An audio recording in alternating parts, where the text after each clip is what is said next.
Veliki broj igrača diskvalifikovan je zbog pozitivnog testa na koronavirus. Dok iako je lažno pozitivan test vrlo česta pojava, organizatori nisu dozvolili teniserima i njihovim trenerima drugu šansu.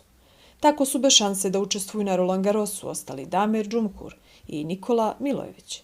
Novak Đoković je prvo sa novinarima govorio o situaciji sa koronavirusom, a onda se dotakao diskvalifikovanih tenisera.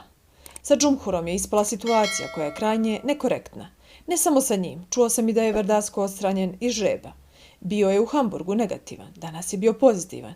Nije mi jasno zašto se ne dozvoli igračima da nakon 24 sata imaju još jedan test. Mogu da sačekaju u sobi i da vide da li je lažno pozitivan test ili onaj pravi, kazao je Novak Đoković.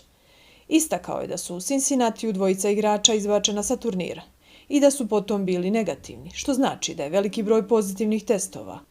Nisam medicinski stručnjak, pa da kažem šta je pravo, a šta nije.